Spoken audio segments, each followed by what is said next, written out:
So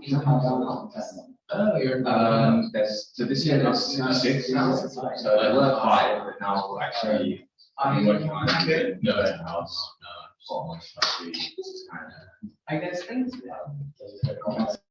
Okay, I'm gonna get started now.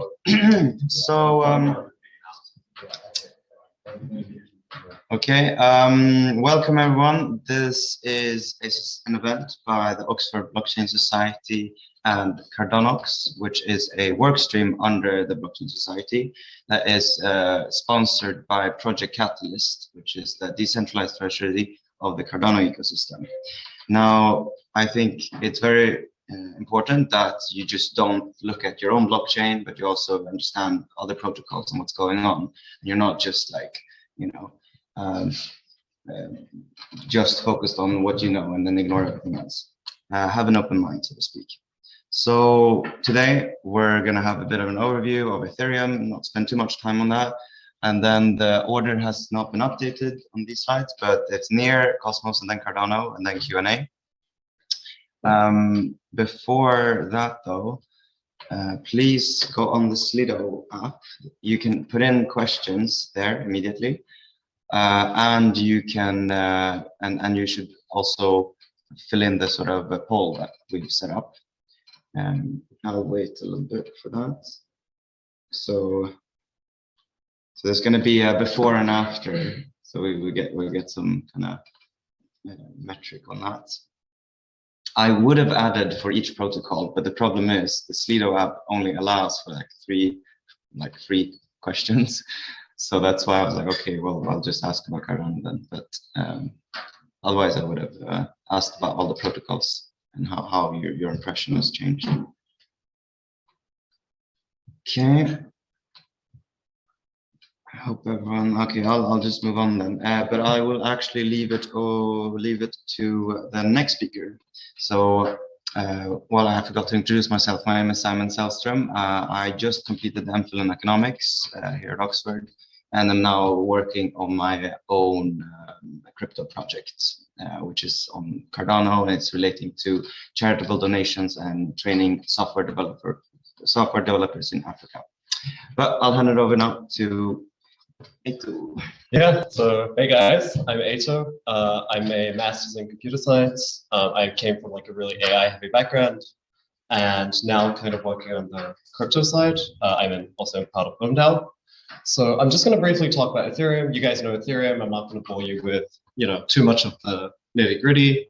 You know that this is the de facto king. This is the benchmark to beat for the other Ethereum. All L1s.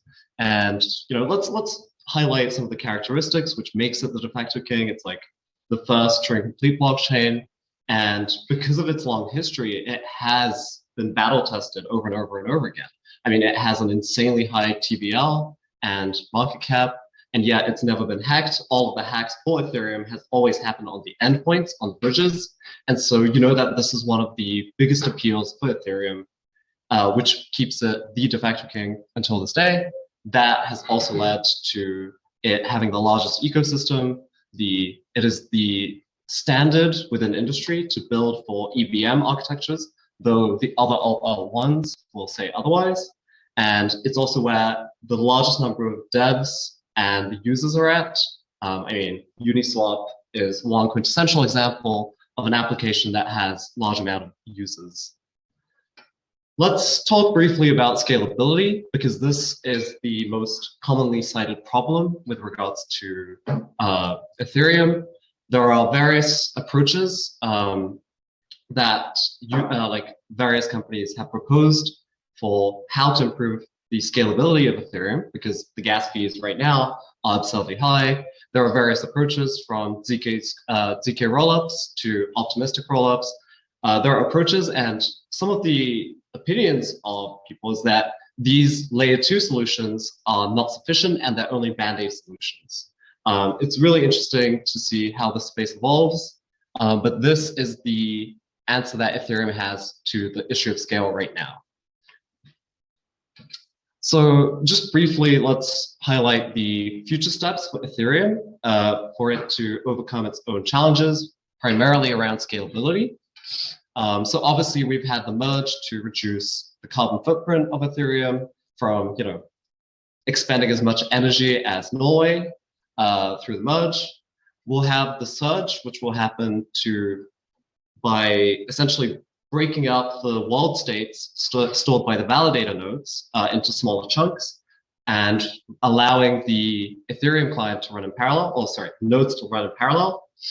The Verge is a technical change where they will change the internal process of each of the nodes from using Merkle trees to Merkle trees, which allows you to which makes it easier to have storage proofs so that you can improve the storage solutions for the Ethereum nodes. The Purge is another storage optimization for each of the Ethereum nodes, since currently you need a fuck ton of storage to store all of the world state of the Ethereum world. And the Purge essentially removes all the historical data, and the Splurge is all the other fun stuff, according to Vitalik. Now, all of these are going to span over a longer period of time. I believe we're at 5 years. And the really interesting point to keep an eye on during this talk is, can these protocols beat out the plan to essentially make Ethereum the king protocol? And can they achieve adoption before Ethereum completes all 5 of these steps? So I'd like to talk briefly about NEAR, which is the protocol that is also sponsoring my house. So NEAR is one of the protocols that is carbon neutral and has implemented sharding already. So its primary sharding mechanism is this mechanism called Nightshade, where, again, it's traditional sharding where each validator on the NEAR network only holds a portion of the blockchain. And supposedly, this will allow NEAR to have infinite scalability. And the way to think about it is, it has a load balancer by default. A load balancer is basically just a program that can allocate nodes to carry out computation in the most efficient way possible, as the network traffic increases and the computation requests increases. And it has 1,000 times lower transaction fees than Ethereum, which is one of the main appeals that it has. Nightshade is expected to complete in Q1 of 2023, so give it a few months, and we'll see how it goes. One of the advantages of NEAR is actually Rust, which is the primary language for the smart contracts as well as infrastructure. Rust is emerging as one of the most popular languages for smart contracts, but blockchains in general, including Solana and various other L1s. And this is what allows it to have scale. NEAR also has Aurora, which is what gives the NEAR protocol the compatibility with the EVM ecosystem, which, as I said earlier, is the most prominent ecosystem standard. And Aurora, essentially, what it is it simulates the Ethereum virtual machine inside of the NEAR virtual machines. And so it can, because of its fast performance, optimized by Rust, it can run a simulated version of EVMs on the virtual machine, and it can run any protocol written in EVM, so Uniswap or SushiSwap or any other protocol. And they've also built very sophisticated bridges called the Rainbow Bridge to bridge from Ethereum assets to NEAR assets. NEAR, the reason why you should consider NEAR is because of its improved dev UI and UX. They have a really strong focus on helping the devs, and they have very generous grant programs for builders in particular. And it's a lot easier than the Ethereum Foundation, for example. They have a lot of Discord channels and have a strong BD to try and connect builders to VCs and such. And they really like their devs, and they pay 30% of the gas fees to the smart contract devs. Oh, I just realized that's outdated. Okay, the slides are outdated.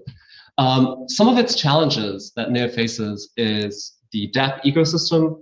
Currently, there are very few dApps which are being used on the NEAR ecosystem. Sweatcoin is the most prominent one, with around, I believe, 75,000 users per month, I believe.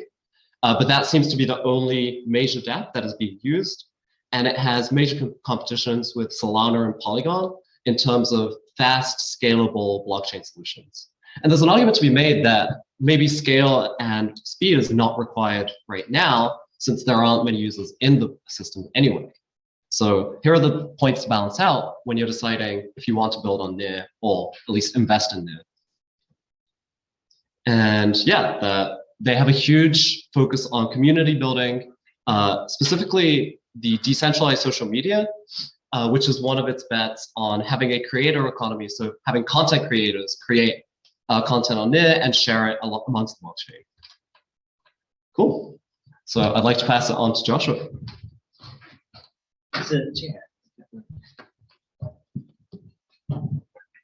Cool. Hi everyone, I'm Josh. I'm not quite sure why I'm here really. I'm doing a DPhil in anthropology, so I have very little blockchain development experience or experience in computer science, other than like in my work I do a lot of stuff in Python and have had an interest in blockchain going back to about 2012. But I'm not a kind of early Bitcoin investor who made millions on this. Unfortunately, I'm just a poor DPhil student.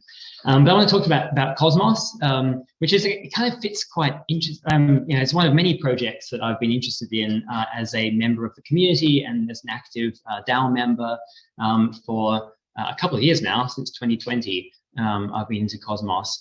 And it fits quite interestingly in here because it's not really a layer one, and it's not really trying to be an Ethereum killer either. But I'll be giving you an overview of what it is. What Cosmos really is that it provides a sort of open source platform for the creation of blockchains and for communication between blockchains. So core to that is the Cosmos SDK. It's a software development kit that allows anyone to quite quick and easily spin up a new blockchain for whatever purpose they want it. You can check it on GitHub. It's just there, easy to use. There's a software company behind it which maintains the Cosmos SDK and provides tools for developers. Another key ingredient for the Cosmos ecosystem is IBC, or the Inter-Blockchain Communication Protocol. And this allows for communication between blockchains, I guess, as sort of, is probably apparent. Key to the sort of Cosmos approach, I guess in comparison to NEAR, where it's sharding of the main chain, Cosmos achieves scaling through app chains. So each chain kind of has their specialty, and so you're offloading processes from the main chain by having independent blockchains that can talk to each other rather than having shards of the main chain, which is a slightly different way of thinking about tackling the problem. Each zone or each blockchain is independent of each other, but by and large they have low fees, much less than you'd expect on Ethereum, and higher transaction speed than you'd expect on Ethereum or Bitcoin. Potentially infinitely scalable if you look across the whole ecosystem, because you can have as many different app chains as people want to create. The Cosmos SDK, is a tool for creating application-specific blockchains. These are customizable, many parameters that can be adjusted depending on the particular needs of that application. Accepting that probably the ideal blockchain solution doesn't really exist. It's not going to be a one-size-fits-all. You're not going to have one monolithic chain that can be everything to everyone. So you allow people to create blockchain projects that fit their needs and let them talk to each other. All Cosmos SDK chains are based on a Tendermint consensus protocol, which actually people think of it as a proof of stake consensus protocol, but actually it can be proof of stake or proof of authority. You can tool it either way. And I believe people have also replicated Bitcoin using Tendermint. It's quite extensible, and maybe a computer scientist could explain better to me exactly how it works. But you can check the white paper online if you want to know more about Tendermint. For processing smart contracts, it uses the Cosmos variety of WebAssembly, known as CosmWasm, and those smart contracts are usually written in Rust. So as was mentioned before, Rust is quite quickly becoming one of the most popular languages to work in many blockchain protocols now. But it's not so language specific. It'll accept others, but Rust is becoming the standard. IBC allows for token transfers and also multi-blockchain smart contracts between Cosmos-based chains. Important to note is that it's not a bridge in the way we traditionally think of bridges, so it doesn't have some of the vulnerabilities. Usually a bridge between blockchains will have a lot of tokens locked up in a smart contract somewhere, and then those tokens will get mirrored on the other chain. But IBC allows direct transfers of tokens between blockchains, so you don't have these kind of vulnerable pots waiting to be hacked. So if you imagine this diagram here with these kind of hubs, what you can have is particular app chains that are designed to be bridges to other blockchains, which allows the Cosmos ecosystem to interoperate across sort of other ecosystems. So there are indeed bridges between specific Cosmos chains and Ethereum or Bitcoin that allows you to then get Ethereum or ERC tokens onto the Cosmos ecosystem, which can then be sent through IBC across any Cosmos-based chain. Hope everyone's following. The Cosmos hub itself, so this is maybe confusing because a lot of people think of Cosmos and the Atom token. That's really the token for the Cosmos hub. And the Cosmos hub itself doesn't actually do much. It's kind of a communication highway between different Cosmos chains. The Cosmos hub itself has 150 validators. It's proof of stake. The specs of which you can see there, although that's all very subject to change because currently there's a proposal to change the tokenomics of the Atom token, which I haven't voted on yet. I need to go through the specifics of it. It has on-chain governance, so yeah, I'll be voting probably tomorrow on that, which is quite straightforward and easy to use using the Kepler wallet. The hub itself has quite limited smart contract functionality because it's not designed to be a basis for dApps. It's really designed to be a thoroughfare for the Cosmos ecosystem as a whole.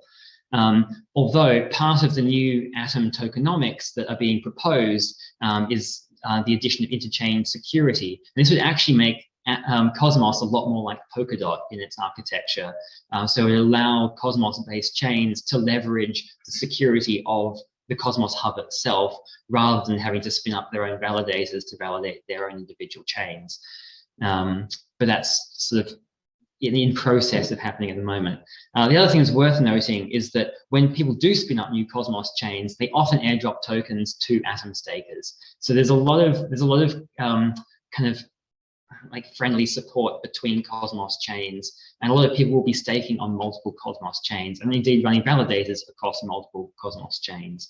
So it's an unusual and somewhat difficult to understand ecosystem in that. The ecosystem itself contains many blockchains, which you might already be familiar with. So the Cosmos hub we've mentioned. Binance chain is in fact a Cosmos SDK chain. Note that's Binance chain, not the Binance Smart chain, which is a different project, although both run on BNB. Crypto.com's chain is Cosmos based. And then there's a few other projects like Osmosis, which is the major DEX. The Cosmos hub doesn't have a DEX itself. If you want to trade between Cosmos-based tokens, then it tends to happen on Osmosis. Juno is a more general purpose smart contract development kind of chain. Other notable ones would be Terra Classic and the new Terra 2.0. If you have questions about Terra, I'm happy to talk about them later. I don't want to sort of dwell on it now. But actually, Terra is a really interesting example because when the price of Luna collapsed and the price of UST collapsed earlier this year, it's important to note that in fact the Terra blockchain itself never went down throughout all of that. It experienced pretty extraordinary transaction volumes, and some of the bridges went down on the end of other blockchains, but the Terra blockchain actually functioned pretty much as expected and was fine. And importantly, none of the activity that was happening on Terra spilled over to any other Cosmos-based chains. So the advantage of this fragmented ecosystem is that if one chain goes down, it doesn't bring down the rest of them. They're all isolated and responsible for their own to maintain themselves. So yeah, but there's a whole story to tell there if anyone's interested. I don't know. Other notable ones perhaps would be Evmos, which is an EVM sort of virtual machine. So similar to the Aurora protocol on NEAR. So it simulates the Ethereum virtual machine, but using the Cosmos SDK.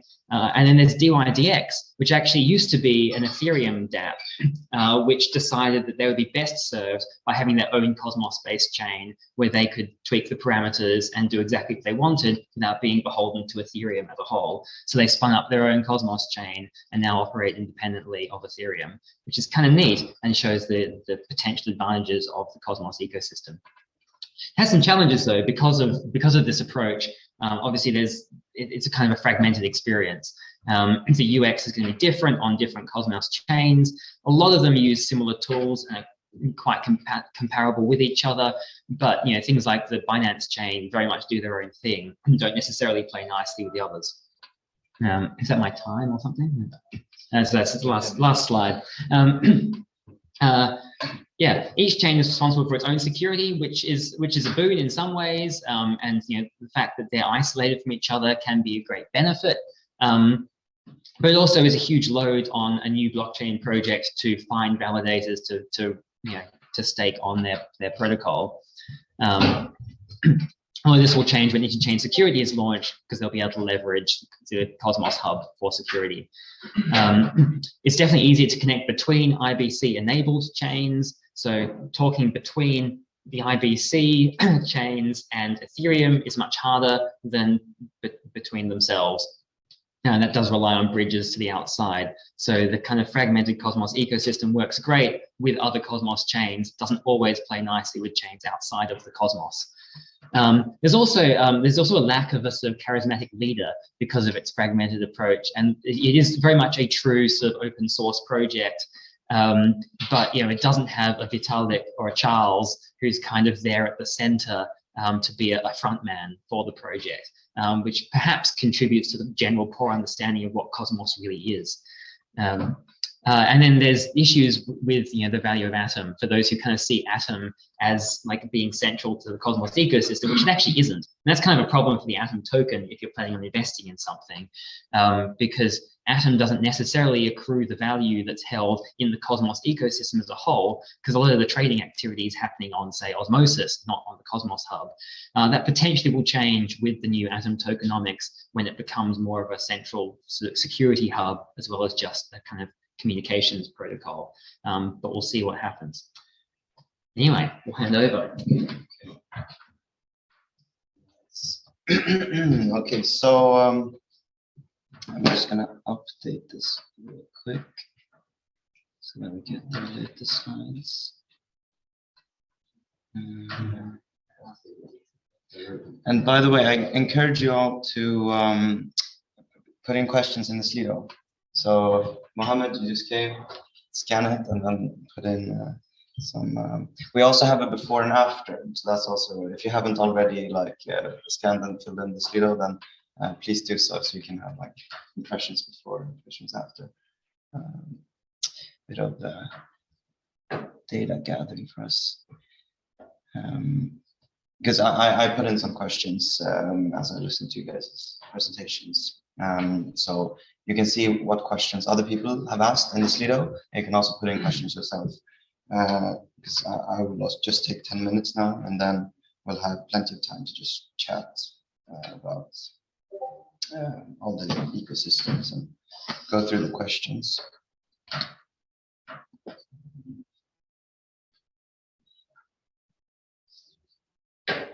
And you should also send in some questions. Let's see your spicy questions. Okay. I think everyone's had a chance to scan now. So I'll start. So the number one in terms of advantages is security. So why is this important? Well, so far in 2022, around $3 billion have been lost from 125 hacks. Some of them very, very silly, and some of them probably stems from the specific design of Solidity.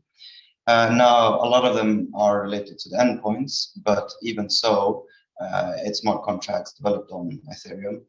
And there are, I actually don't know this, but I would be curious to hear if there are any DeFi protocols, EVM based, that have been hacked and not just bridges. I suspect there are, but I don't know actually. So please let me know if that's the case. So, why is this true then? Well, the first sort of surface level reason is the rigorous research that underpins the design of the protocol and the design of the language. So there are around 150 papers written, and obviously not all about the design of the system itself. Most of them are peer reviewed, and I'll talk a little bit more about that when we get to the protocol design. The second one is the scripting language. It is designed by Professor Philip Wadler. He's the inventor of Haskell. He's one of those guys. He's a big deal. Just to give you some kind of indication, he has an H index of 70. So that means he has at least 70 papers that has at least 70 citations. He's at Edinburgh and has sort of designed the language. Okay, so some stuff about the language. It's functional. That means the mapping between modeling and proving certain properties about the system can be mapped more easily to code. Secondly, there is a focus on correctness by design. So, for example, they have removed randomness from the language itself, which can be super annoying for certain use cases, but that removes vectors for attack and like stuff that you didn't predict. So another thing is that it builds upon years and years of Haskell's SDKs and just experience in general. And it is quite lightweight, which means, I mean, this is just an example. I don't know if this is literally true, but with less lines of code, it's kind of easier to audit. I spoke to my CTO a little bit about exactly how it becomes easier and like why functional programming languages are easier to audit. He couldn't give me like a simple explanation, but yeah, so I'll just leave it at that. I can talk briefly about that, which is like, the reason why languages like Haskell, they use this thing called monads, which is just like whoopsie like mathematical things that you can use in Haskell. But what it allows you to do is it allows you to ensure that the state that the system is in is not affected by any particular operation. So without going into quite a lot of the rigorous details, like you can carry out read or write operations and ensure you have absolute guarantees that it will not modify any other parts of the system other than the parts that you would like to maintain, you would actually like to alter. Whereas this is in contrast to traditional systems where, for example, you can have buffer overflow attacks where you can sort of, when you're doing read or write or for example, recursive operations, you put something on the memory stack, and if you wrote your code in a sloppy way where you don't protect against this attack, you can basically add a lot of things to the stack. A stack is just a place where you think of it as you can execute commands, and then cause it to overflow past its usual capacity, and then cause it to fuck up. So this is why functional programming has certain securities, and that's why Haskell is actually used in certain applications where it is critical that it doesn't get it does something that it's not supposed to. So, for example, Barclays is using it. Jane Street, if you know that, they're using their not Haskell, but they use another functional programming language, and all the big techs have some aspect that they use functional for. And when it comes to security, this ties into the next point, but it is among the most decentralized. If you look at the minimum attack vector, should be MEV, it's around 30. I think it's more like 26 right now. As in comparison to Ethereum, after its transition to proof of stake, you have 4 pools that account for more than 50% of the what would be needed for a 51% attack. So now let's talk a little bit about the consensus mechanism. Also, again, with some kind of heuristic evidence, this is the most cited academic paper on proof of stake, and it was used as the basis for the Polkadot consensus mechanism. They thought, well, this is good stuff. We're going to tweak it a little bit and use it for our consensus. It is built in and sort of, I call it accessible liquid staking. It's just extremely simple to stake.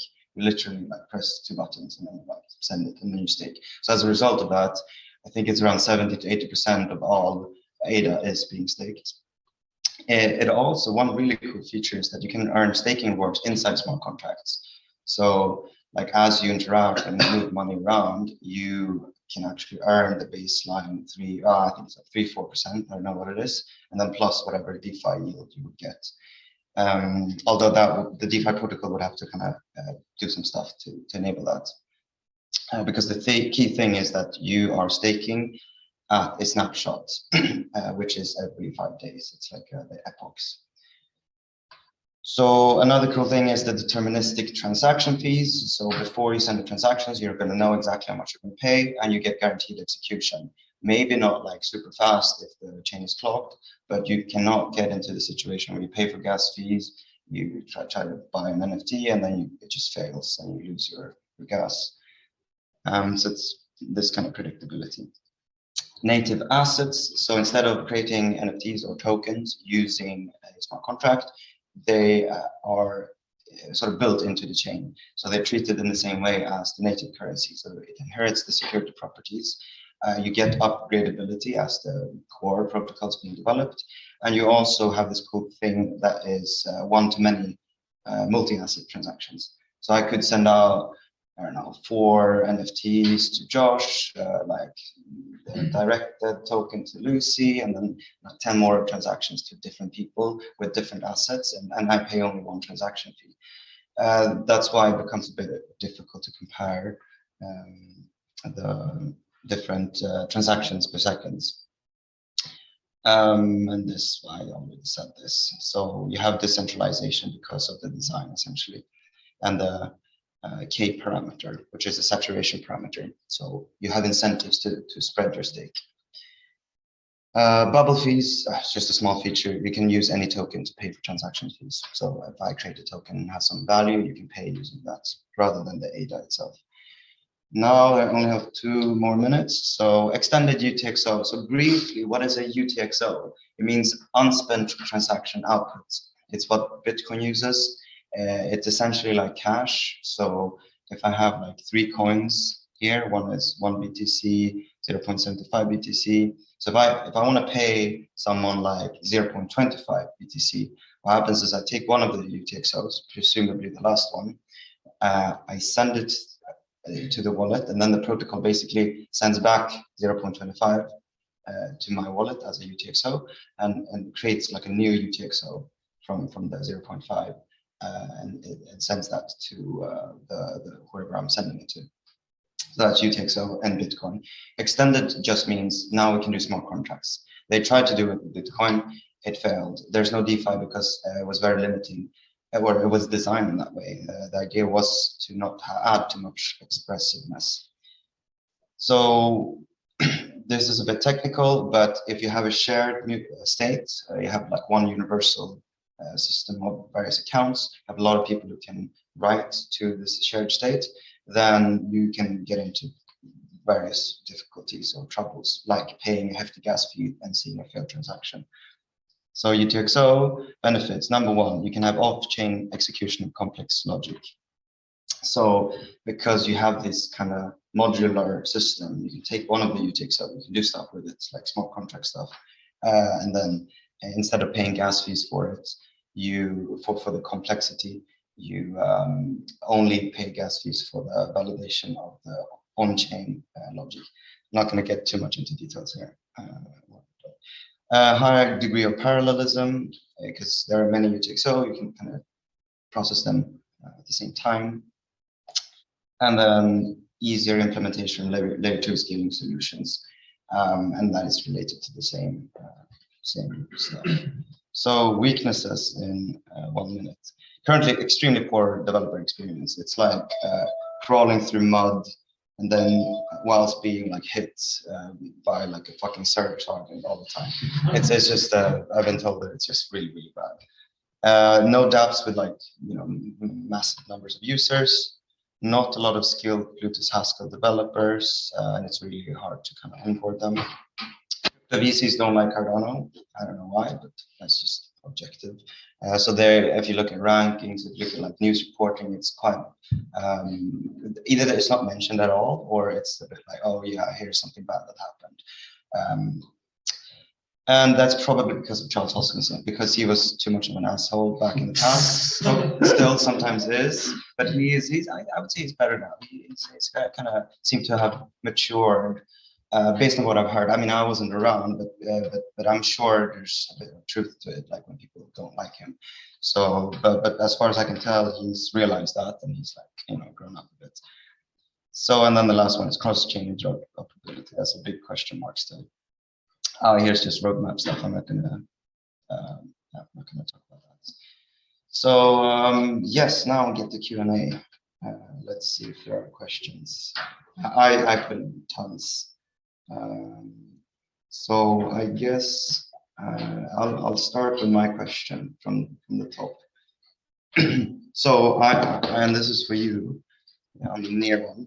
I'm using the question. Yeah, so I'll answer that. The question is, why is it a USP for near that devs get a fee from the smart contract?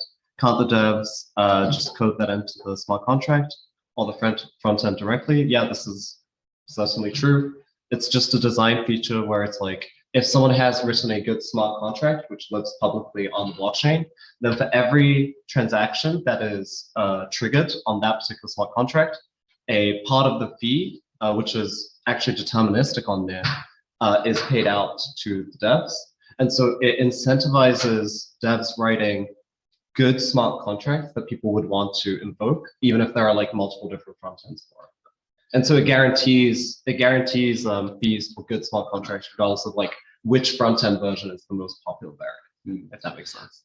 And so two things on that.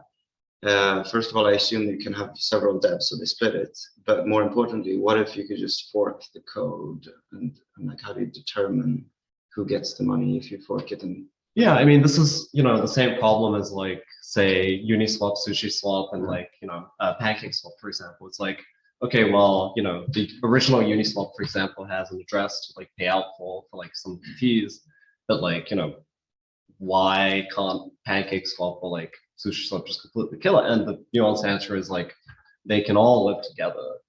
And like, depending on a lot of the smart, like the war becomes about like not popularity, but like network effects essentially. So yeah, that would be my answer. Yep. Let's do someone else's question before. Oh. Yeah, so Seth asked, is the future multi-chain? I think maybe we can do that as a last question. I feel like it's okay, sure. Yeah, it's a good last. Anonymous, does NEAR allow for cross-shard smart contract executions as well as transfers? Yeah, so this is a really good question. I don't know if I put the diagram, sorry. Oh my God. So there's two ways in which NEAR handles this sharding approach. There we go, found it. So there are like synchronous approaches and asynchronous approaches, and this is like different based on like the right situation. I don't know actually how it decides between like synchronous and asynchronous, but the synchronous case is basically, let's say there are like two shards that are wanting to like do a cross-chain communication. Then those two nodes will talk to each other and decide on the like time order in which like to decide like in which order to execute, and then like which blocks to actually finalize on, right? When the shards get collected together within to submit as a block. There's also an asynchronous case which is what the diagram shows there, where it's like so you have calling a cross-shard transaction on X dash. Well, a lot of what happens to that depends on which series of transactions are finalized on those particular shards. So, for example, if AB and VX is finalized, then one of the branches is abandoned. Whereas like if AX is taken up first, then that will finalize, abandon like AB, for example.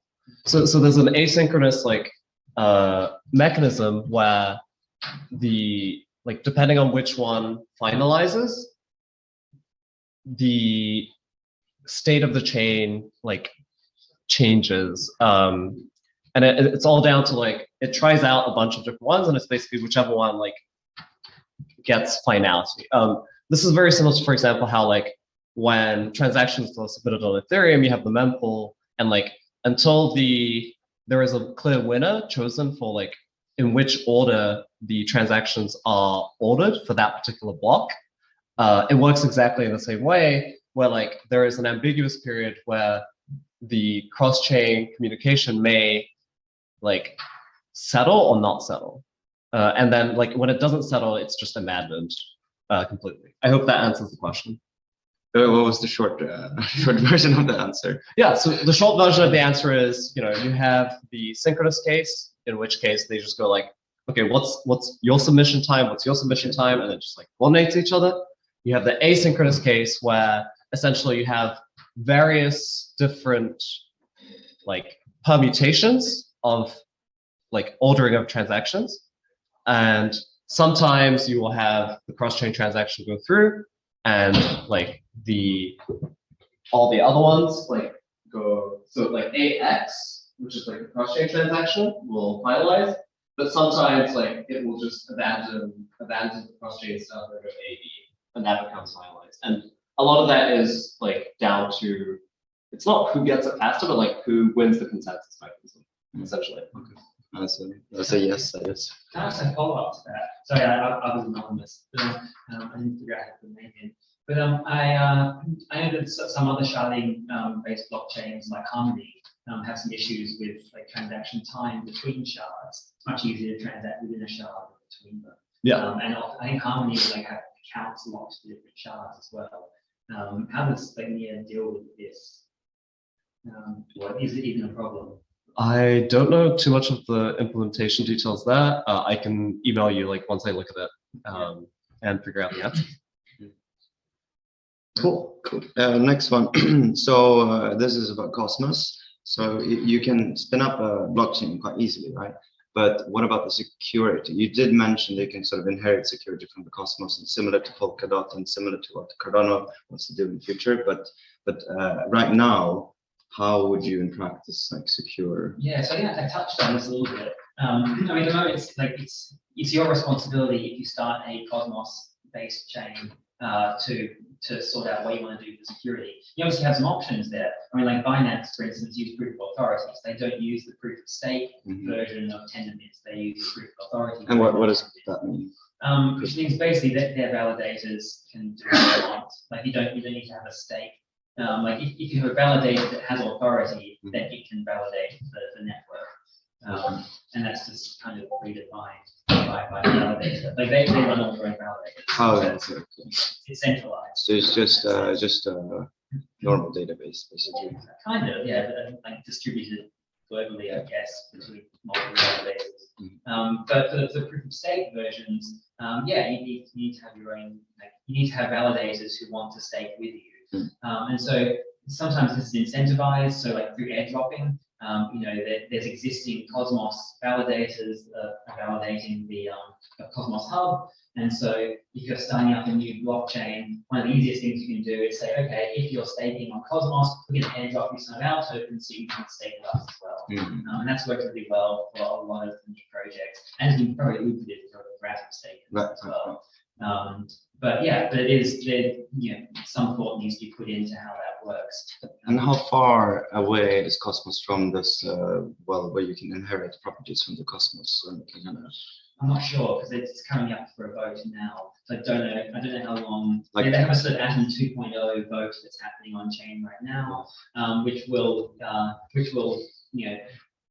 is kind of like the topic of the vote is like whether we should have interchain security, where a new blockchain can start up and inherits security from the Cosmos hub, similar to how the relay chain Polkadot provides security for all the parachains in Polkadot. So it's a similar model that you would have the option of using, you're not obligated to use it. Like in Polkadot, you have like a limitation of 100 chains that you plug into the relay chain. Cosmos doesn't have that, and then will have that limitation.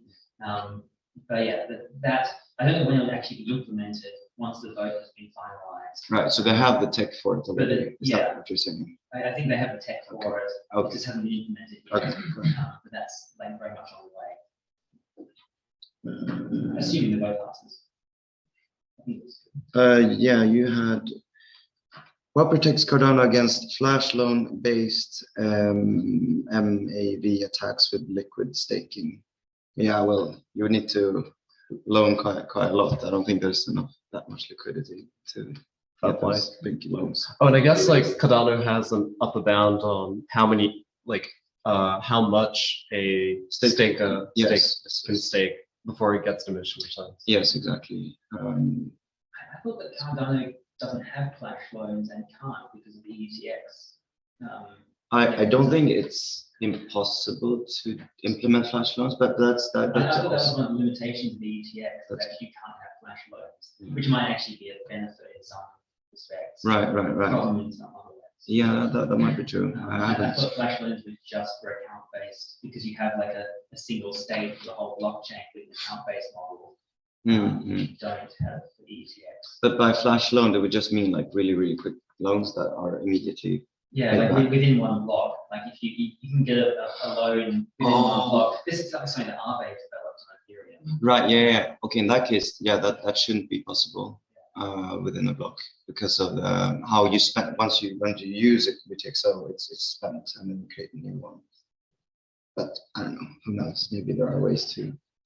Maybe someone's figured out a way. Yeah.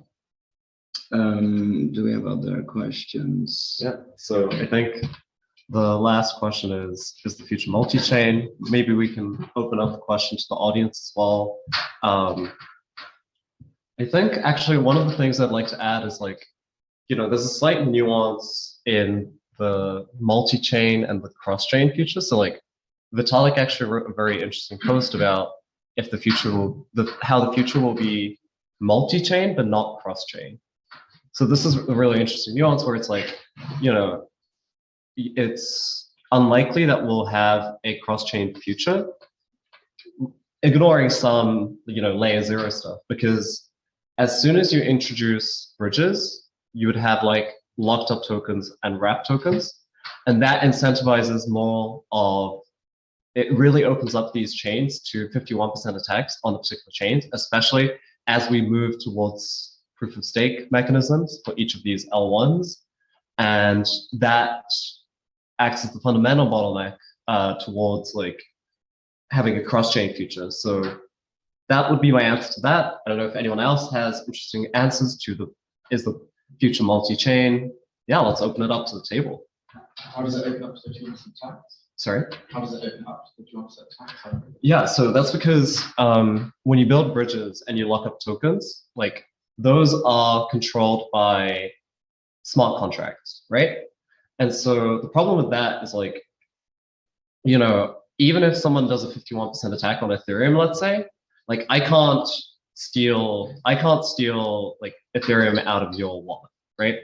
Particularly ETH, right? Because, well, the ETH is like inherent within the design of Ethereum, right? Whereas like when you lock it up in bridges and stuff, those become controllable by the validator nodes, and henceforth like they can steal the contracts locked up on those as like using that as an attack vector. So you can as the total value locked inside of Ethereum increases and the bridges become more and more often used, there is a larger financial incentive for large like institutions with a lot of capital to essentially hijack instantly hijack systems, fuck up the smart contracts, steal the funds, and then like especially when all of the funds from like various different chains is concentrated in one location. So that's the like prime vulnerability of having a cross-chain future, and why, at least in Vitalik's view, he doesn't believe in the cross-chain future, just a multi-chain future. I guess this is a problem for proof of stake rather than proof of work, because proof of work at 51% attack, you need to, if you're trying to do something similar, you have to like physically steal someone's hardware, whereas if it's based on the number of tokens, you can potentially steal 51% of the tokens, then that is a vulnerability. Yeah, and maybe an interesting like workaround is basically just similar to what Cardano has, where you like put a cap on how much one node could stake, or at least like have a diminishing return curve for it.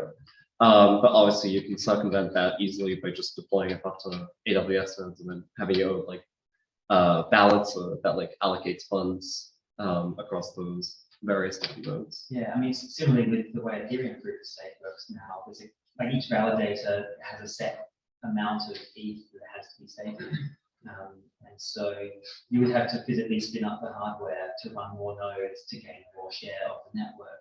You can't just stake more tokens. So I think Ethereum would also actually be quite resilient to that, just off the top of my head. To answer the question though about the multi-chain future, I guess being a Cosmos person, I have to say absolutely yes to the multi-chain future. That's kind of the whole reason for existence of Cosmos. And I think that the solution to the bridge problem is that just every blockchain should implement IBC because that gets around the issues. I think it's harder to implement IBC for chains that are not based on the Cosmos SDK, but I think it's not impossible. So that would potentially be a kind of solution to the bridge problem. But I think ultimately, like, it has to be a cross-chain future because people are going to want to be able to move funds between chains. I don't think, I mean, you sort of think of like different blockchains as being kind of sovereign nations or something. You know, they have their own governance systems, their own currency, and I think if they can't trade between each other, it's going to be a weirdly fragmented world. And we can't be relying on, you know, centralized exchanges to be able to transact value between blockchains, which is the situation currently if you don't rely on bridges. So I think ultimately you're going to have to be able to move value between blockchains if cryptocurrency is to be successful in the future. So we've got to get there somehow. I actually read about there's the Algorand something, or like the Algorand folks. They have something. I think it's about something like proof. Use fancy mathematical proofs to do bridges. I don't know anything about the details. There was a video like 2 weeks ago. But I think my conclusion was this could be implemented, at least general purpose, could be done for bridges involved from protocols. So yeah, so the issue is like with Algorand right now, for institutions, it's like hard to justify putting a lot of capital up there because it doesn't have the same like track record, or like it's not battle tested as much as like something like Ethereum. So most institutions aren't really like comfortable keeping a lot of capital on Algorand. So the way they're using it right now is like through this kind of bridge, where they would bridge. Let's say they have like $1 billion sitting on Ethereum. They might want to do like a few transactions on Algorand, but they're not going to move the entire $1 billion to Algorand. They're just going to move like $1 million there, do some stuff, and then move it back. So like I think in the short term, like for institutions, it's like really, yeah, using like some of these newer chains is like a huge risk. So the way I see things working short term is like Ethereum and Bitcoin are like here to stay because they're just so secure. It's going to take like 5 years for another chain to like prove itself, so that institutions can keep like billions of dollars on those chains. Right. So like for the next 5 years at least, I would see like it has to be multi-chain. And I think Taro has like scared a lot of like investors as well, considering its volume. I mean, it was I think, excluding Bitcoin, I think it was the second highest TVL in terms of like non-programmable blockchains after Ethereum. Yeah, like, and like you're saying, like about Ethereum before, it hasn't been hacked like, for this long. I mean, Bitcoin hasn't been hacked as well, so which is pretty crazy. With all this money sitting there, like there's such a huge incentive for someone to try and hack it, and no one has managed to do it. Like the actual blockchain itself. Yeah. Like only the endpoints, like Mt. Gox, for example. But it depends on what you. I mean, there was a bug with like a few billion. It was crazy. And then they had to run out. Was this really early on or something? When was that? 2013. Okay. But there was a big bug. So I don't know if that counts, but someone did that. Actually, Yeah, you can look at like a few million or billion of Bitcoin was great function there, and then they they could see everything happening, so they can always just not accept that. yeah, but I think temporarily. maybe a fork or something, or like Look it up. It's just like, Tap. No. Anyways, could you all please go to the Slido again, and then just do a rating, and then give some feedback, and then we'll just eat some sushi. I wanted to ask about Cardano. Yeah, I know. I wanted to have all of them, but there's a limitation of 3 questions on Slido 3. It's so very biased. I'm sure. That's only by Slido, because they're very good sushi. So please have some. I'm not impressed.